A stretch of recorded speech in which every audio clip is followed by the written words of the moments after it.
Hey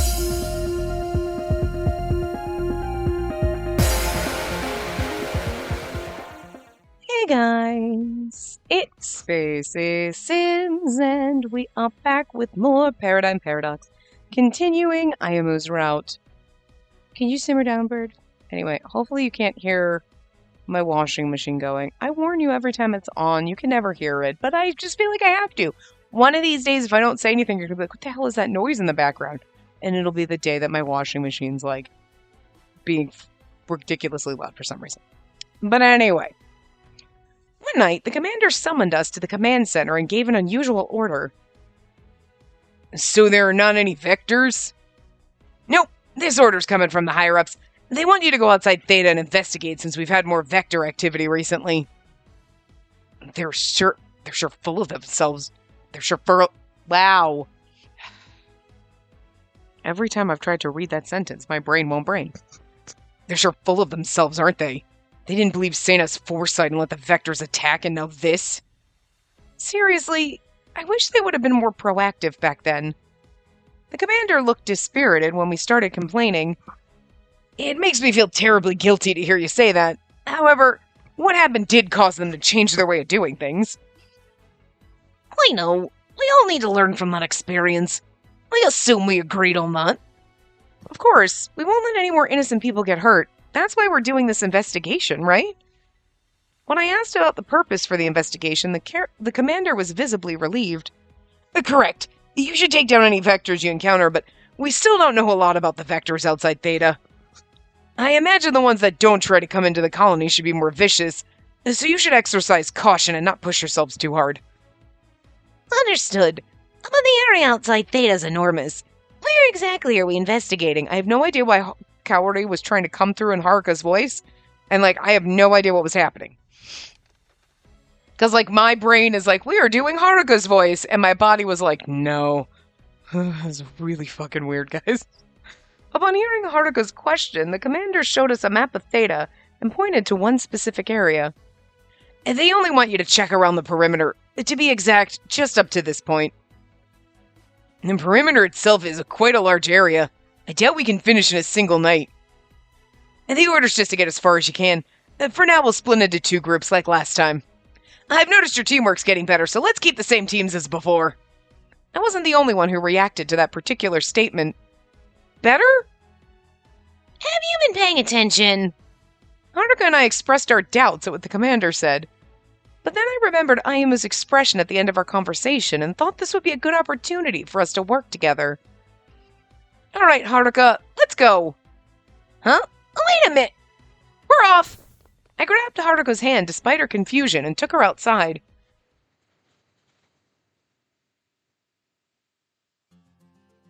What's the big idea? Once we'd gotten outside Theta, Haruka stopped and turned to me with a bewildered expression on her face. What? They told us to team up, so here we are. And that's not what I meant. I thought you didn't want to be paired with me. She started speaking more like Ayamu once I found out who she really was, and it was much easier to talk with her this way. It's not that at all. I always wanted to talk with you more.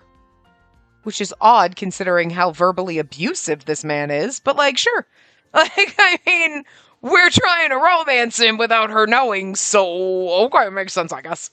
To be fair, in reality, it makes absolutely no motherfucking sense. But in the scheme of the game, you're like, yeah, well, we're trying to romance him. So sure, we're totally I absolutely want to talk to someone who's verbally abusive and kind of a douche. Yeah, absolute Otome logic, 100%. I'm with it. What happened the other day didn't exactly give me that impression. What's gotten into you? To be honest, there are a lot of things I don't know about you, Ayamu. So then, that's the more reason I want to get to know and understand you. That's all the more reason, sorry. We've already gotten to know each other some, and I'd like to be friends. Both with Haruka and Ayamu. Talking this through with Haruka helped me understand my own motivations. I really don't understand you. We were fighting just the other day. Didn't you say you didn't care if I hated you? Yeah, that's true, but I'm worried about you, Ayamu. You looked so serious when you were talking about Rizzy earlier. Haruka neither agreed nor denied what I said. I decided to suggest something. Would it make you feel better to talk about whatever's on your mind? I'm happy to listen. It's none of your business, and if I need to talk, I'll just talk to my friend. She rejected my idea immediately, but I was more concerned about something else. Your friend? You mean... Tokyo. I've known him since I was a child. Haruka's expression grew softer when she mentioned Tokyo, so I took the opportunity to ask her something I normally wouldn't. I've been wondering, are the other Bloom's members boys too? Wow, this is like the only one where she's like kind of caught on and been like, if you're asking that right now, then you figured it out. Kaori is Tokyo. I knew it. I love that we're like, I knew it. And like, I don't know why. I still don't know why Kamui was like, I have no idea who they are. Instead of being like, I know it's not my place to tell. You know? Just like Mihayo was like, yeah, but... Well, I think Mihayo was like, I know some of them, but not everybody, but I have suspicions. But it's not my place to tell, basically, you know? I had my suspicions, but hearing Haruka confirm it was all the more shocking. So Seina and Mocha too? Naturally, I was curious about the other two, but Haruka shook her head. Tokyo said it was okay if you knew about him, but it's not my place to tell you about the other two. Exactly, that's 100% perfect. The rest of it's confidential. And anyway, we should start our investigation. Oh, right, let's go. Although, what were they talking about that Tokyo was like, you can tell her who I am if you want. So obviously, he knows that I know that Haruka and Ayumu are the same person. Tokyo knows that I know. You know what I mean? So, like, because they had been talking about it, so I'm curious about that conversation. Maybe that's one of the special reports we get. The investigation would never end if we kept chatting. If we kept chatting, after all. I made sure to remain alert as I walked with Haruka. We scanned the area for traces of the vectors in silence, but I kept thinking about our earlier discussion. I guess I'm not someone that Haruka, or rather Ayumu, would want to talk to. Nothing I can do about that. Like she said, we were fighting just a while earlier, so she wouldn't talk to me about her problems. I shook my head in an attempt to clear my mind, but at that moment I caught sight of something out of the corner of my eye. Look! Haruka had apparently noticed the same thing, and she pointed toward where I was looking. Vectors! And Hyuga! I tensed up. We hadn't anticipated running into them. Hyuga was traveling with a horde of vectors, and it was obvious they were about to attack Theta. It seemed Hyuga caught sight of us as well. He slowly started walking toward us. His hands hung by his side, but I could see one was clasping a gun. There are too many vectors, and they're clearly looking for a fight, so a retreat's out of the question. Let's contact Kaori and the others. Being outnumbered was a major disadvantage, but we couldn't avoid a fight, so I rushed to call for backup. Kaori, Hyuga's here, and he's brought a ton of vectors. I'm sorry, but we got a battle of our own over here. We'll finish them off as soon as we can, so try to hold out. Kaori's voice was tight. It was obvious that our group had encountered the enemy too and wasn't in a good situation. I have no choice but to handle this alone. Right, we can do this. We just decided to fight on our own when another voice called out and caused our spirits to sink even lower. Yukonami, because that doesn't look like, Maravia's sprite. Yeah. It's just the two of you? That's no fun at all. Well, we're really fucked. Yukonami? This was no longer a matter of simply being at a disadvantage. At this rate, we'd have difficulty just trying to get away. We're gonna have to go all out right from the start. Back me up. That means she's planning to use flame dust. Understanding exactly what she intended to do, I power up Haruka with Augment, attack Hyuga and Yukonami. Well, she wants us to power her up, so I would power her up, I guess. You know, that's what she's intending. No, it's attack Hyuga and Yukonami. Okay. In that case, I'll fend off Hyuga and Yukonami. Haruka, you should attack the vectors. It's reckless of you to try and fight those two at once. Haruka attempted to stop my rash decision, but I still thought it was the best plan we had. I can handle it. I'm not going to take the offensive. I'll just pull them away from the group. You take care of the vectors. I see. Then I'll make sure to take them down swiftly. Just hold on until then. Okay, so I understand that. Like, you do this, I'll do that. Like, you know what I mean? We're paired up. We're not just relying on Haruka to do it all. So, okay. Got it.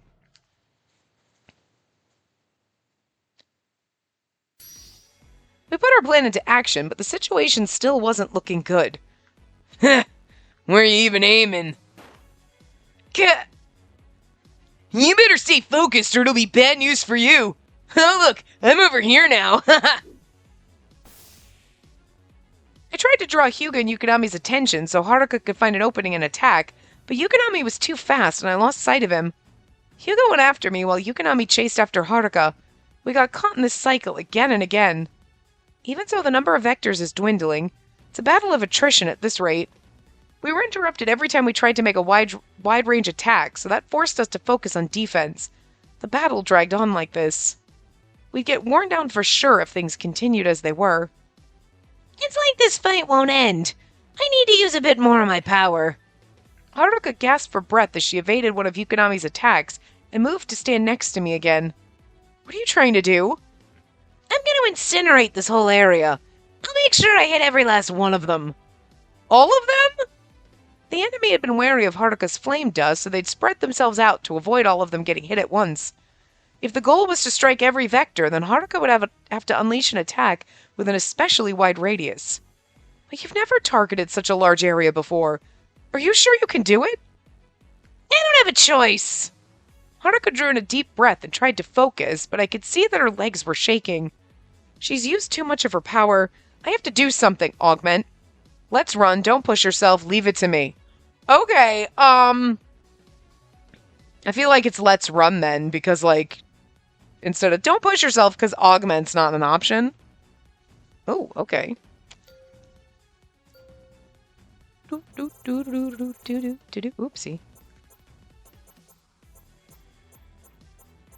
Let's roll back up. Okay, here we go. Okay, so then what's the right answer? Nope, it's don't push yourself. Okay. I'm not doing so great here. Don't push yourself like this. Ah, okay. It's not like, don't push yourself. Okay, have fun. You know what I mean? Like, sometimes don't push yourself is like this. Don't push yourself like this. And other times it's like, well, don't push yourself too hard. You know what I mean? Like, you just never know with the wording. I was assuming it was like, don't push yourself, but, like, we're going to stay fighting. As opposed to, like, running away, which is, you know, not fighting. So I went and held Haruka up as she was about to fall. What do you think will happen if I don't push myself? Just lend me your strength. I couldn't let Haruka keep using up all of her strength, but we needed her powers to get out of this situation. We need to end this right now, and to do that... Alright, I'll cast Augment then. Haruka's determination motivated me. I gently touched her arm and concentrated. Okay, you got it? Yeah, I think I can do this. You can't move anymore? Then how about I finish you off? And how's about I finish you off? How about I finish you off is too polite. Well, it's too proper. How's about? Yeah, okay. Because I read it wrong. Move it, Yukonami. We got fire incoming. Hyuga noticed what was happening and shouted right as Haruka held out her hand. Burn! Whoa! Hyuga and Yukonami managed to jump behind a building for cover right before the flames reached them. The blaze rushed forth, swallowing every last vector in the area. Haruka, you did it! But as the flames continued to spread, we realized they would soon engulf us too. I called out to Haruka and saw how desperate she looked. Haruka, we'll be caught in it at this rate! I know, but I can't control it. Shh! Can't even keep your powers under control. I got no reason to hang around here. Let's beat it, Yukonami. Oh, but I wanted to finish them off. They're doing that all by themselves. Moravia told us not to waste our strength. Alright, fine. After that, Hyuga and Yukonami leapt onto a tall building and vanished.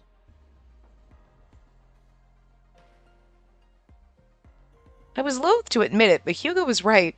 The fire would take us out if we stayed here. I was thankful they'd gone so I could focus on getting us out of this predicament. Haruka, snap out of it! Haruka was sitting on the ground in pain, so I helped her up. Her brow was coated in sweat, and not just because of the heat from the fire. I could see she was desperately trying to control her powers. Can you stand? We have to get out of here. I used too much of my powers during battle and could feel the fatigue setting in. Just leave me. You get out of here. I can't do that. If I leave you, you'll burn to death. I objected to her ridiculous idea. Haruka then grabbed onto my arm. I don't care about that. But in exchange... Have we ever gotten a CG with our boyfriend in his girl form? I don't know if we've ever gotten one.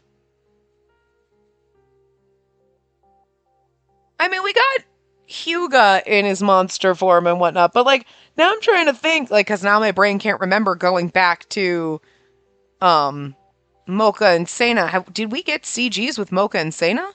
Or we just got them with Kamui and Mihaya? Because, like, this is kind of adorable that we've got a little CG, you know, with Haruka. If I die, give my body to my parents. Even if I burn, my DNA can still be extracted from my bones. And then the deal will be fulfilled. I only understood about half of what she was saying. Okay, so Ayumu's parents are still alive. I kind of figured they might be dead, and that's why he was so obsessed with his sister. What are you talking about? What deal? I have to fulfill the deal, or I can't protect Ritsu. My parents won't touch her as long as I'm in the blooms. But if I die... No, at worst, even if I died, they'd be satisfied so long as my body can be used for research, so... Are your parents researchers? And, like... Oh my god. Damn. Haruka's eyes were unfocused, and she didn't seem to understand her own words. This is bad. If she loses consciousness, she really will die. I can't let that happen. Drag her.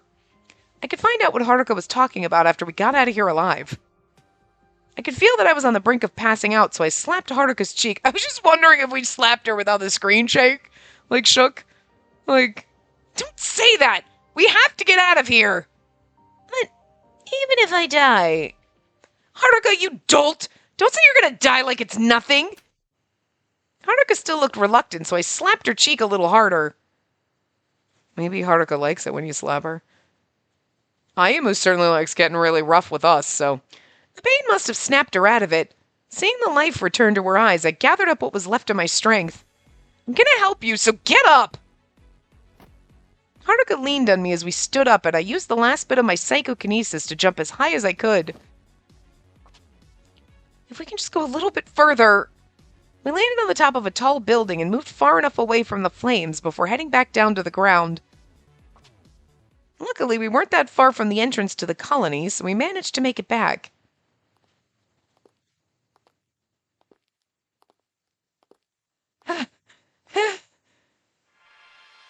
We entered Theta and walked a short distance before I plopped down on the ground, my energy completely depleted. My transformation came undone as well. Oh, my transformation's gone. Really glad I made it back first. Sorry. Haruka also sat on the ground, but she was still transformed. She used more of her powers. Haruka must be just that good. We sat together for a while, and soon Haruka's transformation came undone too, leaving Ayumu sitting next to me. After that, Ayumu gestured with his wrist as if he was worried about it. Looking closer, I saw he was actually touching the bracelet he wore, which resembled prayer beads. See, his little bracelet. They didn't show Mihaya's, but they show, but we know what everybody else's is. It's weird. Is that Ayumu's charm? I used too much of my powers. Did you say something? I thought I'd heard him mumble something, but Ayumu just shook his head. It's nothing. Don't mind me. He looked away after saying that, but then he turned back toward me as if he'd remembered something. And there's one thing I want to ask you. What's that? Could you forget what I said earlier? Yeah, nope. Earlier? Oh. Earlier you said... Oh, now I remember. You shouldn't have asked. I forgot. I knew immediately what he meant, but there was no way I could forget. Ayumu stared at the ground awkwardly. I felt like I had to clarify a few things at least. I won't force you to talk about it, but I can't just let it be after hearing all that. Something about a deal in research? Just who are your parents? Ugh. So you really heard everything I said. Yeah, you were being kind of melodramatic, bitch. I I didn't think you'd be the kind to just let things go. You're so predictable. Can't help but sigh. You always have to go back to the insults, don't you? Ayumu was sarcastic as usual, but I could sense an underlying sadness and fatigue in his voice. It's a long story and it's not that interesting. You still want to know, of course. Yes, I do. I want to know exactly what burden you're shouldering. Of course I do, because if I said no, then like, how would I romance you? Like, of course I want to know everything about you, even though you're kind of a dick. Silly bastard, it's like you don't know how Otome games work. After hearing what you said, I can tell it's a sad situation. That's why I want to know. Also, I mean, to be fair, even if you just wanted to be friends with someone, if you cared about them, you would be like, yeah, no, you can tell me. If you have no, you'd be like, no, you don't have to tell me, because you're like, I don't want to know, please don't burden me with your bullshit. You know what I mean? Like, if it's what's making you upset, I want to help. Upset, huh? I don't feel anything about it now. It's been my life for such a long time, I've accepted it. Ayumu then began explaining his background to me. My parents are among the colony's top-tier researchers. They dedicated their lives to their research, and it was their only priority. Supposedly, many people were surprised when they married and had children. People thought they had no interest in anyone or anything but themselves and their own research. But then they had me, and seemed genuinely happy about it. No one expected that at all. Even I didn't understand my parents. It was like I only saw their backs when I was growing up. It was so rare for us to talk face to face that I don't even remember what their faces looked like. And they're not dead, that's the sad part. You don't remember your parents. That's why I didn't understand when people said they were just overjoyed That's why I didn't understand when people said they were overjoyed when I was born. I couldn't associate that emotion with my parents. I wondered what joy was exactly. I had all these hazy doubts about our relationship, about whether this was what a family was really like. They were happy because they had somebody to experiment on? Because, like, obviously, he's been experimented on if he's a bloom. You know what I mean? My world was so narrow and I wasn't able to figure any of it out. When you say narrow, you're not just talking about living in Theta, right? That's right. It was even more narrow than that. I rarely ever left the research district, let alone Theta. From when I was born until I was about school age, I only lived inside the research district. He's a prisoner. All I remember was the drab walls of the lab and the smell of chemicals. Were you born or were you manufactured? I mean, I'm just saying, right? Didn't we know? I mean, and maybe this is why doing Yukonami, like, and everything first was probably better. Because we know from that, and from the professor, Yukonami, well, they said born in the lab. So they didn't really specify. And the same thing with Ibuki. They haven't really told us, like, okay, were they actually, like, legit children that somebody was pregnant with, that they were like, oh yeah, you do experiments on and then you're born in the lab? Like, you know what I mean? Like, especially considering the fact that we know that the researchers and everything, they have humans that they're using for their vector research. So they basically have prisoners. Okay? So when they say Yukonami was born in the lab and Ibuki was born in the lab, is it like, oh, one of these, like, prisoners that we have that we're doing this vector research on gave birth to Yukonami and Ibuki, like, different people, you know what I mean? Or, like, born in the lab as in, we created them out of a petri dish like a cloned fucking sheep. You know what I mean? And then raised in a tank, and then, like, you know, where he's not, in a way, was never actually given birth to. Like, by another human being. I mean, yes, he's a vector or whatever, but was he, like, actually... Okay, like, I can't... Because, like, if he's not...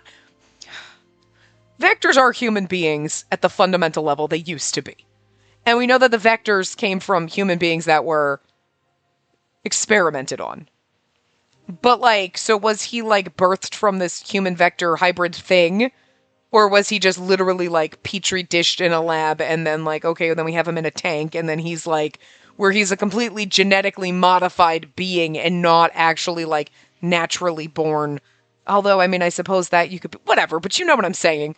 Let's not get into the semantics of that. But, like, created in a lab, raised by machines, and like a fake womb, and not an actual gave birth to by a human vector hybrid person, or, you know, a person that they kept for experimentation that they then, you know, experimented on their fetus in. You know what I mean? So, like, born, actually given birth to by a human / vector, whatever, or, like, created in the lab. You know what I mean? So then that brings up the question then with Ayumu, did your parents actually give birth to you? Or were they genetically fucking with one of these, like, prisoner babies?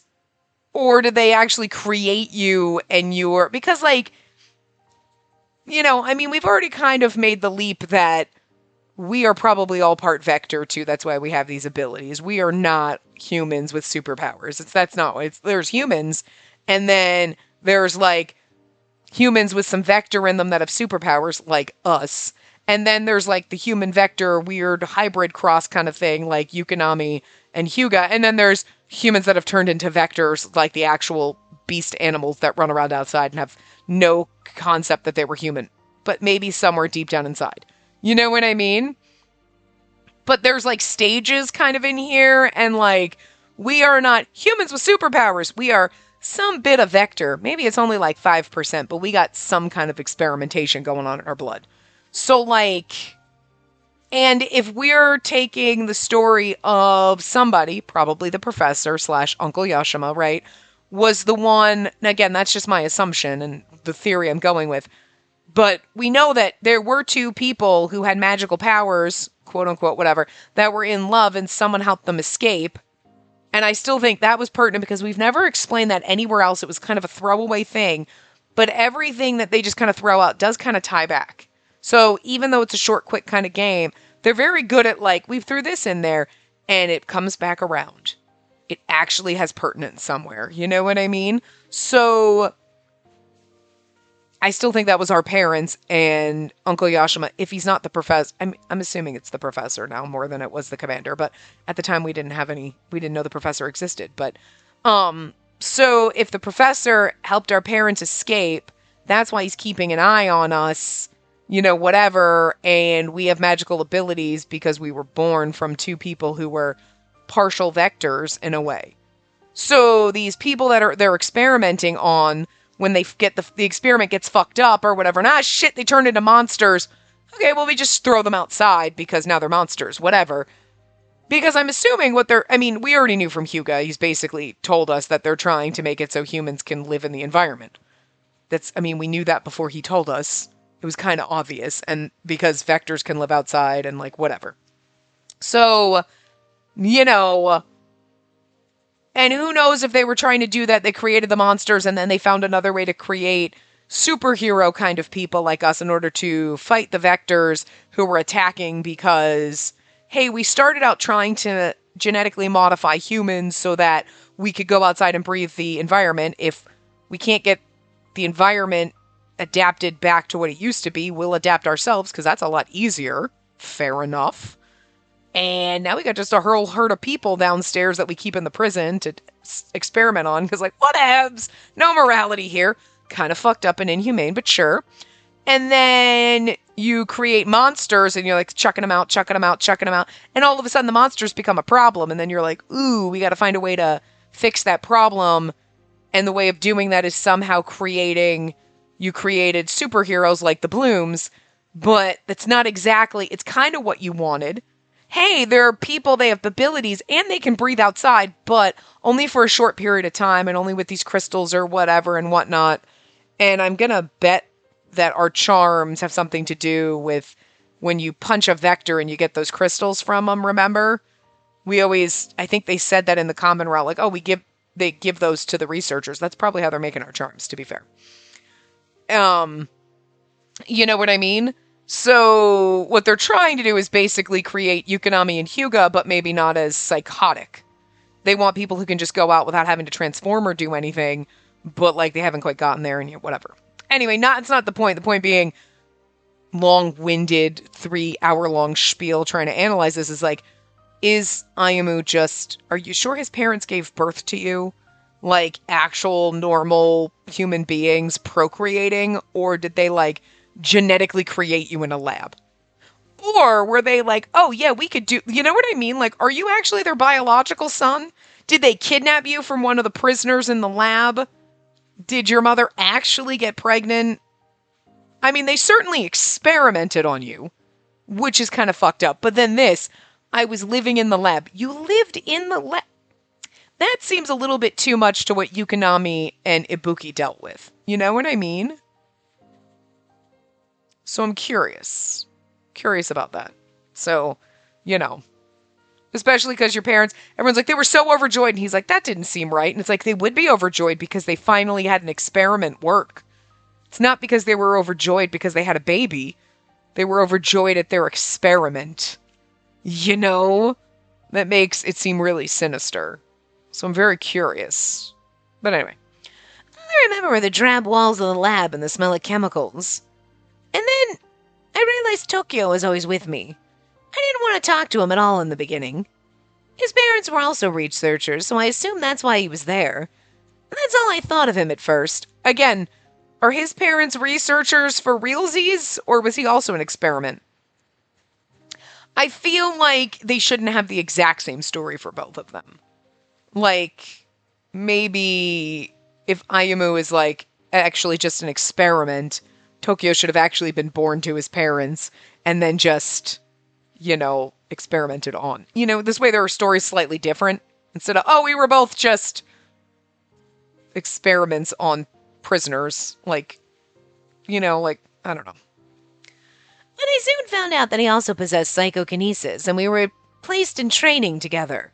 Yeah, and the fact that you had psychokinesis from a young age, yeah. We both trained our psychokinesis while the researchers collected data on us. We started to understand what our roles were. Yeah, your science projects.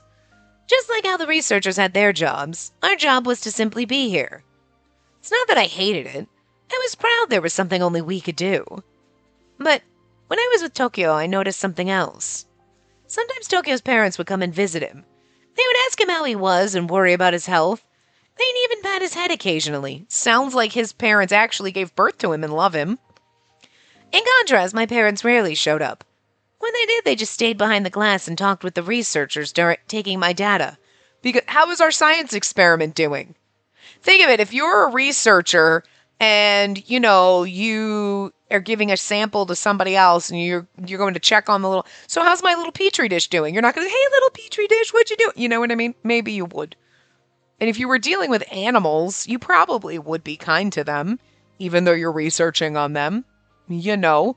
But, like, his parents aren't treating him like an actual child. They're treating him like an experiment. So, like, I don't think they gave birth to him. That was when I started to feel uneasy. I realized something was off because I had someone else to compare things to. My parents were different from Tokyo's, and I knew the difference was bad. I felt awful about it. I'd had my doubts about how relationships between parents and children were. I started to come to the worst possible conclusion.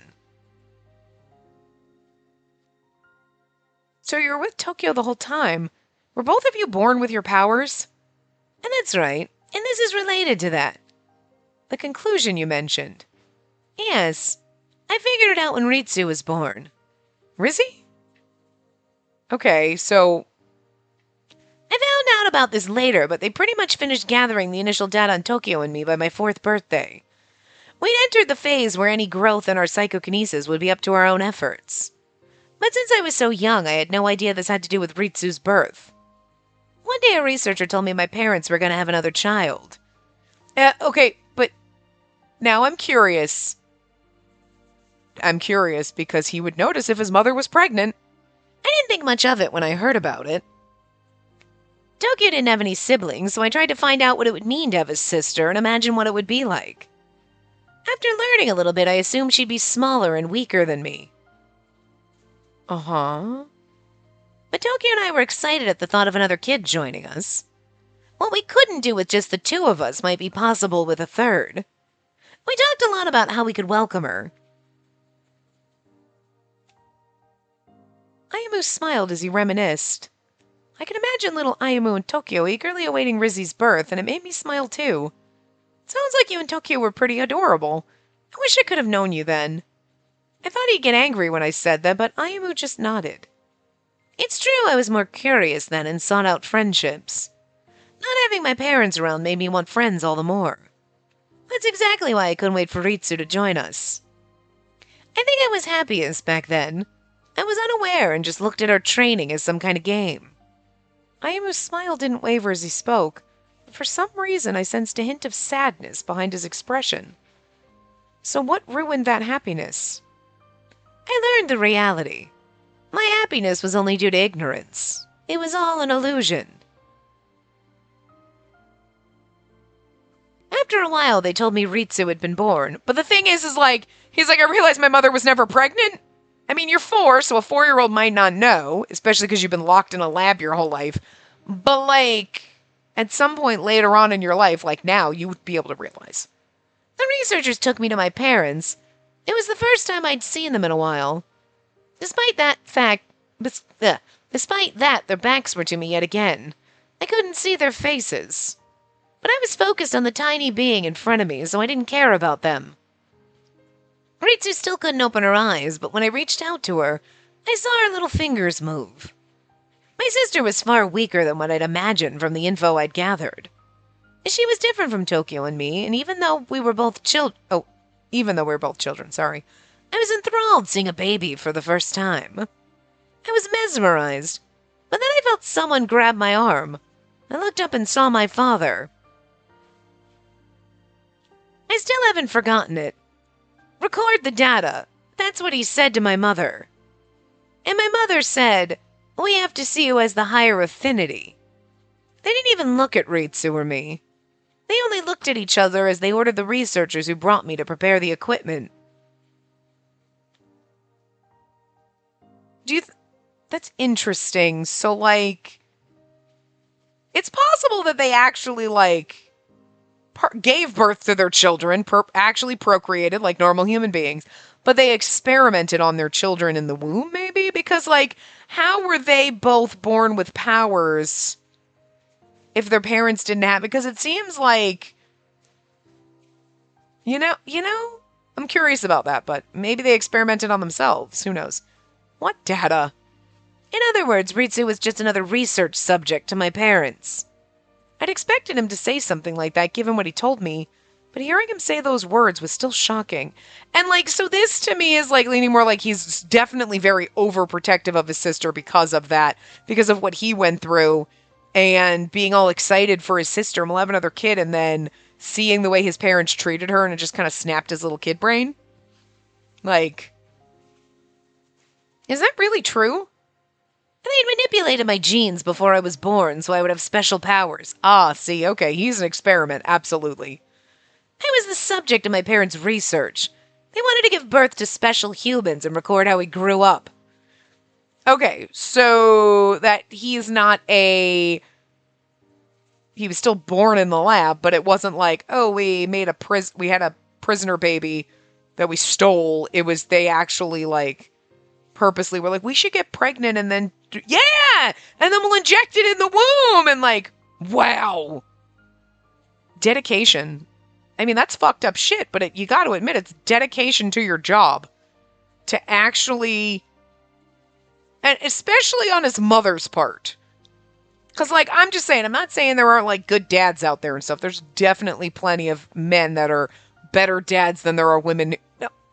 There's definitely plenty of men who are good dads, and there's definitely plenty of women who are bad moms. So you know what I mean? It's not like, oh, every woman is maternal. I'm not maternal. We know this. We know this hard, okay? No maternal fucking instinct whatsoever. But I don't think even if I were a researcher, I'd be like, yeah, let's experiment on fetuses. Because that sounds fucked up and inhumane, and I don't think I would even think of that. And I hate kids, okay? Like, I don't like, no. But, like, in general, if you had 2 scientists talking about this, I could absolutely understand the father being like, hey, we should inject the baby when it's in your womb with some shit and see what happens. And the woman being like, fuck no. Because here's the thing, it's not just about your kid. It's also like, you want to inject my child inside of me with some shit, and then it's gonna, claw its way out like a monster? If I give birth to a vector and I'm gonna die in the fuck no, that doesn't sound fun. You know what I mean? Like, you have to weigh those risks. And I could see a man not really thinking about it because it's not his fucking body. Okay? It's not his body that's going to get wrecked by this. It's not him that has to carry this thing for 9 months. It's not him that has to do any of this shit. You know what I mean? I mean, like, yes, men have to be supportive to their wives and stuff. But in general, if you're thinking about it in this specific sense, not in the real world, two scientists making this decision. They're not equal participants in this particular experiment before the baby's born. You know what I mean? So, like, you'd think he's going to throw that idea out and she's going to be like, you know what, that seems like a lot of risk to me. But no, this crazy bitch, dedication to her insane craft here, like, dedication to her research to be like, fuck it. We're going to inject me with that into our unborn fetus. Awesome, sounds good. So that just in case, if it turns into a vector while it's in my room and rips its way out of my body, fuck it. It was worth it. Taking a risk. I mean, you have to give her credit for that, because that's insane. I think your parents are both fucking insane. Like, holy shit. Not to mention just the idea of being like, let's experiment on our unborn child. Cool. This is not some person we have locked in a basement that we're going to do human experiments on. That's fucked up enough. But you obviously don't see those people as people. You see them as research subjects. So that research subject's baby, you would also see as a research fetus. You wouldn't see as a real baby. Because it's not, but like, as everyone says, oh, it's different when they're related to you. It's different when it's your baby. So, like, the fact that you were like, hell yeah, let's create our baby and fucking mess around with science. Sounds good. That is insane and dedication. That's insane dedication. I'm not sure if we should get them a therapist and lock them up, or, like, be really proud of the fact that they're so dedicated to their craft that they did this. It's horrifying, don't get me wrong, but, like, you do have to give them a little bit of credit for that kind of dedication. Like, because holy shit, I'm not dedicated enough to my job for that kind of shit. Fuck. Hell no. What the shit? Anyway.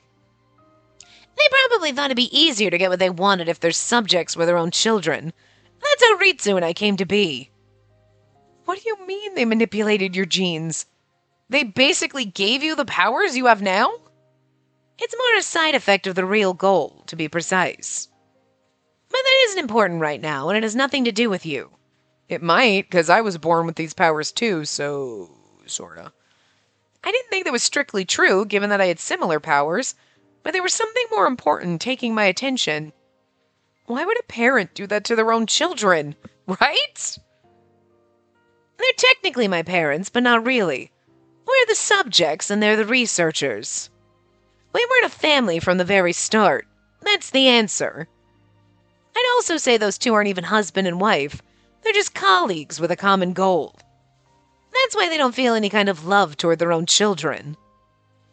That's even weirder. Like, it's not like you're married researchers. You're like, we should do this. Okay, so did she actually, again, okay, artificial insemination, test tube baby, sure, fine, whatever. You know, people get artificially inseminated all the time if they want a baby with donor sperm. Okay, fine. But, so you then thought about this, and then also, were you raised in, an artificial womb? Where it's just they put their DNA together and, whatever? Or did your mother actually carry you and give birth to you? Because I can't imagine she's going to risk that you could turn into monsters in the womb. Okay. I mean, Jesus, these people. Ayamo explained all this without any emotion. As he said earlier, he wasn't sad or upset. It was as if he felt nothing. I mean, I imagine you'd have to turn off your emotions for that kind of thought. For all of this, because otherwise it would destroy you emotionally. He might feel that way, but I can't accept it so easily. How did Ayamo react when he was a child? It looked like he lit everyone on fire, but I'm assuming that was just, they showed, a little thing of a child with flamey hands, but I'm assuming that wasn't what was happening, because they would have said it, but...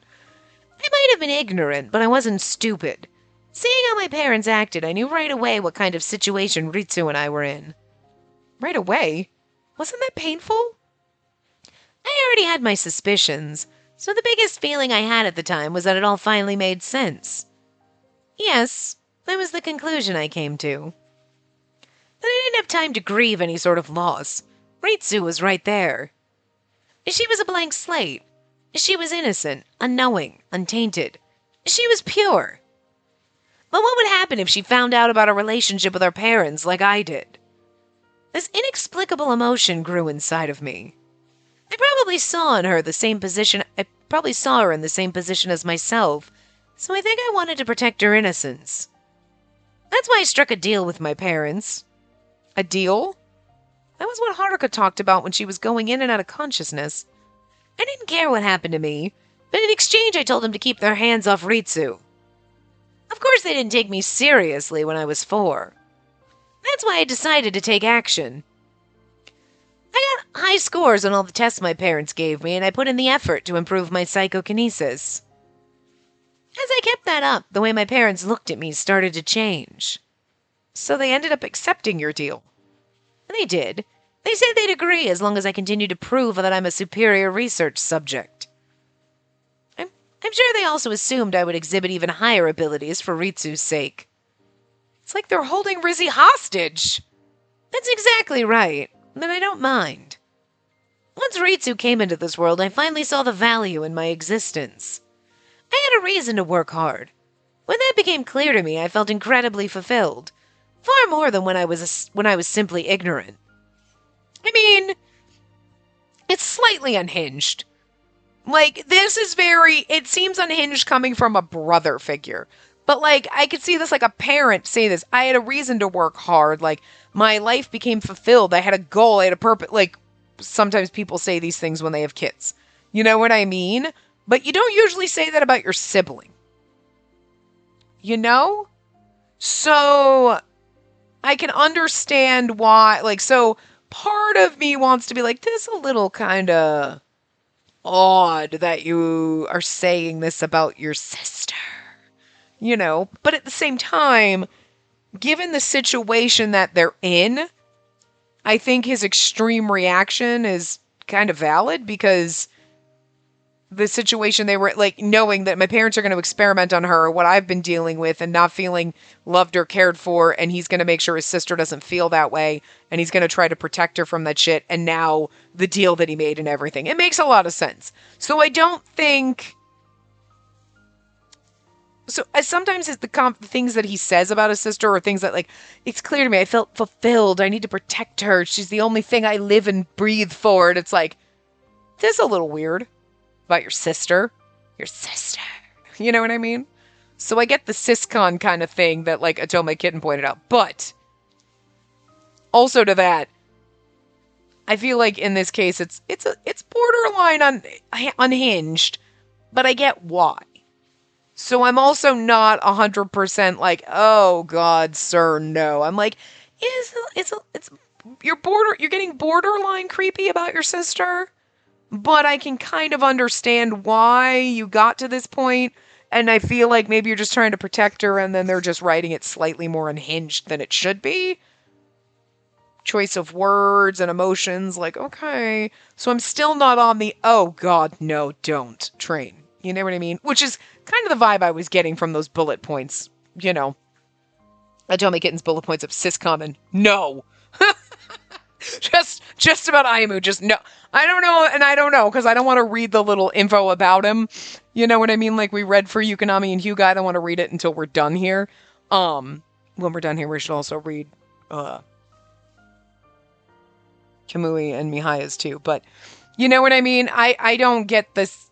The siscon thing to me does not feel the way it normally is in games, where it's like, really inappropriate and you're sexually attracted to your sister. It's a little too clingy and gross and borderline romantic where if they're not saying it, but they're implying it. You know what I mean? Like, I'm not quite feeling that. Like, yeah, on occasion he says things and I'm like, that's a poor choice of words, so I'm not sure here. But for the most part, I think it's just overprotective. Like, he snapped as a child. You know what I mean? Like, I'm like, okay. I feel like it's more that, so. We'll see how it goes. We're only, like, halfway through, so. This happiness was different from when I was with Tokyo. It gave my life meaning. Living for Ritsu, it's everything to me. I mean, that's a little weird, but sure. It was finally clear why he was so protective of Rizzy. But again, coming from a child who was just like, knew nothing, it was just an experiment, maybe had a friend, but realized that his parents kind of don't treat him the way Tokyo's parents treated him, and then realizing that you're a science experiment to your parents, they don't love you, and then finding a reason to kind of like, but to protect your sister type of thing. Like, I guess, again, I think he's swinging to extremes and you're on dangerous levels, but I can kind of understand how we got here. It's not like, oh, my sister was born and then she was just perfect and wonderful and beautiful and like you had a perfectly normal upbringing and now you're a psycho creep. You did not have a perfectly normal upbringing. Your parents were psychos. Your parents raised you like a fucking petri dish. Okay? Like you're just an experiment, so I can kind of understand why you snapped. So, it was finally clear why he was so protective of replacement Lizzie. He was putting everything on the line for her happiness. That I understood. But is that really for the best? He's living for someone other than himself. I mean, I can understand why, but... Ayumu said he'd been ignorant. He also said he learned the reality of his situation. While it was true he'd gotten a dose of reality in my eyes, it still only represented a small part of the world. The research district, his parents, and Rizzy, that narrow world decided his entire life. Ayumu, do you really feel that's all you need? Can you say with certainty that your life now is everything? I'm content with my way of life. I'm giving my all to protect Ritsu. His tone was so gentle, but it saddened me for some reason. A few other emotions were bubbling up inside of me, too. Borderline fear that, like, giving his all for his sister is, like, instead of being like, I want to protect her, is more like, I'm giving my all for her because she's the only woman for me. You know what I mean? Like, giving your all for a woman is, like, can go two ways. I need to protect her so she's not a research subject, and, like, you expect a love interest to give their all for you because of their fiery passion. So, could be concerning. He no longer thought of his parents as parents, and he had dedicated his whole life to his sister. I mean, again, it's a little troubling, but pure rage filled me as I thought of the people who'd forced Ayumu into this situation. Your parents are just horrible. They didn't show you any love, and now they're controlling your entire life. My parents didn't force me to choose this path. You'd know that if you were listening. I think this because I was listening. Ayumu, the fact that you can be so calm about it makes me so sad and frustrated. Why would you feel that way? There's no need for you to be angry on my behalf. I looked at Ayumu. He sounded so troubled, and his expression seemed so kind in that moment. I'd seen his face so many times before. I'd seen his public-facing smile, his cold stare, his angry expression. All were a part of him, but I think I've finally seen the real Ayumu, who he is deep down. I thought I'd wanted to know more about him, but now I felt like I was in pain, and I didn't know why. Is it so wrong to be mad? There's no need. I'm doing this willingly. There was a gentle sense of rejection in his voice, and I understood why I felt hurt. I wanted to help Ayumu, but he doesn't need me. Maybe that's why I feel this way. We both remained silent for a while. There wasn't any reason to say anything more, so I kept quiet. But then he finally broke the silence. Ayumu reached out to me. I didn't know what would happen next, so I just watched as, right before his hand touched my cheek, he stopped. Looks like the others are here. Huh? Oh, you're right. Ayumu pointed, and I could see a few silhouettes running toward us, including Kaori's. I better transform. Are you able to? Yeah, I can. I transformed as Ayumu suggested, and we waited for Kaori and the others to arrive. Well, they know who I was before, so it's like if I can't transform, it's fine. I understand him, because he's trying to keep it from the others. Well, not Tokyo, but... What was Ayumu going to do before they showed up? He was going to touch your cheek. I wanted to know what Ayumu was going to say, but we just ended up talking with the others and heading back to the command center. He was going to be like, I feel like you remind me of my sister. Sir, that's totally fine with me, actually. If you're going to be weird like that about your sister, at least act like I'm your sister. Whatevs. Not sure I want competition with your actual fucking sister. I might have to kill her, but... What? I'm exhausted. I flopped onto my bed once I returned to my dorm. I'd used too much of my power and felt completely drained, but I was also more awake than ever. I didn't think I could fall asleep, so I ran through everything that happened today. Now I know what a unique upbringing Ayamu had. If I'd been in his position, I would have been so confused when I found out why I'd been born. When I thought about it that way, it seemed a little odd to me that Ayamu would immediately think of Rizzy after finding out about his situation. Yes, but also it's funny, like, God, if I found out, I was like, I think you kind of are, though. But those people ran away and were led to escape. Maybe because the professor was like, I can't handle what they're doing to these people. Because that's why he's helping the Vectors, you know what I mean? So it makes sense. Would it be so easy to accept it? Maybe I just don't understand. Perhaps he's avoiding his own feelings by focusing so much on Rizzy. And the thing is like, you could say, like, well, why didn't the professor just take you and, like, bring you to Tau? But it's like, that's no place to raise a child. That sounds awful to say, but it's like, it's crumbling and it's kind of in ruins, and, like, us going there and choosing to live there is one thing, but, like, having a toddler and a baby and, like, growing up in that, like, he had to realize that that's no place I'm going to have to leave her here type of thing. It's better. You know? And to be able to grow up and make the decision for yourself about what's going on, you know, type of a thing, probably values that sense of choice and independence. I couldn't come to an answer no matter how much I thought about it. Ayamu might not understand either, so there was no way I could figure it out. Besides, I'm not that close with him yet. He'd practically been forced to talk about his upbringing because of what happened. It's not like he chose to open up to me. I think he did, though. That was clear when I felt that sense of rejection from him. But why did he reach his hand out to me? Was he starting to open up to me? If so, I couldn't just leave things as they were. Moreover, I don't want to just abandon him. He seemed particularly vulnerable right now. His whole background was shocking, but the thing I remembered most was when Haruka collapsed, surrounded by flames. If I die, give my body to my parents. Even if I burn, my DNA can still be extracted from my bones. And then the deal will be fulfilled. I'd only understood half of what she said then, but the deal will be fulfilled, so it's almost like if Haruka dies in battle or whatever, but, like, why would the pair, if, you know what I mean? Because based on the story he told us, it's kind of like, but if you die, when your parents be like, well, our child died, so I guess we have to use Ritsu to continue our experiments. They would go and take Ritsu. Your being alive is what's keeping her from being experimented on. So I'm concerned about the fact that you're like, if I die, then it's fulfilled. Well, if you die fighting in battle, your parents are, like, good enough and they won't hurt Ritsu. Like, you keep fighting, and if you die in battle, then cool, we'll leave her be. You know what I mean? Like, because otherwise, like, what's to stop them from using her once you're gone, you know? What are you talking about? What deal? I have to fulfill the deal, or I can't protect Ritsu. My parents won't touch her as long as I'm in the blooms. But if I die... No, at worst, even if I died, they'd be satisfied so long as my body can be used for research, so... It was like Haruka had been willing to die. I couldn't get that image out of my mind. Okay, or, I mean, that, I guess, I kind of forgot about that. It does make sense. Like, if you bring my body back to my dad, Harry. Oh, God. Sorry. Bring my body back.